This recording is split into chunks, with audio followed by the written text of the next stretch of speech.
बिस्मिल्लाहिर्रहमानिर्रहीम अस्सलाम वालेकुम। मैं हूँ वकील खालिद और आप देख रहे हैं मेरा यूट्यूब चैनल। और आज हम बहुत खुश हैं, पाकिस्तानी कौम बहुत खुश है और तमाम पाकिस्तानी जो क्रिकेट लवर हैं वो बहुत खुश हैं। खुशी के लम्हात हैं, क्यों ना हो। आज पाकिस्तान ने बहुत अच्छी परफॉर्मेंस दी और पाकिस्तान जो एक टाइम पे टूर्नामेंट से बाहर हो रहा था वो पाकिस्तानी टीम आज फ़ाइनल के लिए क्वालिफाई कर चुकी है। मेरी तरफ से आप सबको देखने वालों को बहुत बहुत मुबारक। और पाकिस्तानी टीम ने, शहीनों ने आज इकबाल डे पे बहुत बड़ा पाकिस्तान को गिफ्ट दिया है। बहुत अच्छी परफॉर्मेंस दी, बहुत अच्छा खेले। सबसे पहले पाकिस्तानी बॉलर्स ने न्यूजीलैंड बैटिंग को तहस नहस कर दिया और बहुत अच्छी बॉलिंग की।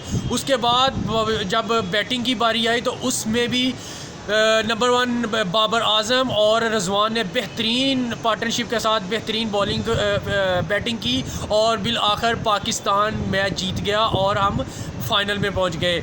पाकिस्तान बहुत खुश है, मैं बहुत खुश हूं, हमारे देखने वाले बहुत खुश हैं, आप सब बहुत खुश हैं। हम क्यों ना खुश हों।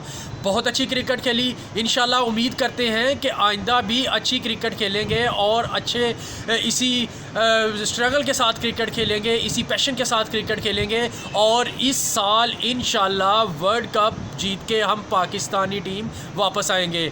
अब कल इंडिया और इंग्लैंड का मैच है और उसमें देखना है कि हमारे मद्दे मुकाबल फ़ाइनल में कौन सी टीम आ रही है। इंशाल्लाह जो भी टीम आएगी उसको हम इसी तरह से तहस नहस कर देंगे, क्योंकि अब पाकिस्तानी शेर जो सोए हुए थे वो जाग उठे हैं। अब पूरा पाकिस्तान देख रहा है, पूरा वर्ल्ड देख रहा है, पूरी दुनिया के क्रिकेट लवर देख रहे हैं कि जब पाकिस्तानी टीम इस कंडीशन में वह बैकअप करती है तो फिर ये किसी से पकड़ी नहीं जाती। इंशाल्लाह पाकिस्तानी टीम अब किसी से पकड़ी नहीं जाएगी और इंशाल्लाह पाकिस्तानी टीम इस बार world cup 2022 T20 world cup 2022 इंशाल्लाह जीत के ही वापस आएंगे। और इस खुशी के माहौल में, इस खुशी के लम्हात में कुछ सियासत की जो गर्मा गर्मी थी उसमें भी कुछ ठंडी हवा का झोंका देखने को आया है कि पाकिस्तानी टीम जीत गई है और हम बहुत खुश हैं। मेरी तरफ से आप पाकिस्तानियों को बहुत बहुत मुबारक हो, एक बार फिर बहुत बहुत मुबारक हो। वही बात करूँगा, तुम जीतो या हारो हमें तुमसे प्यार है। अपना बहुत सारा ख्याल रखिएगा, दुआ में याद रखिएगा, पाकिस्तानी टीम के लिए दुआ कीजिएगा, पाकिस्तान के लिए दुआ कीजिएगा।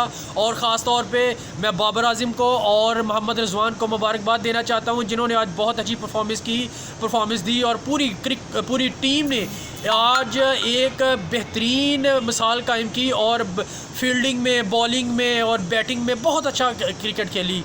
तमाम पाकिस्तानियों की तरफ से पूरी टीम को बहुत बहुत मुबारक और पाकिस्तान जिंदाबाद। अपना बहुत सारा ख्याल रखिएगा। अल्लाह हाफिज़।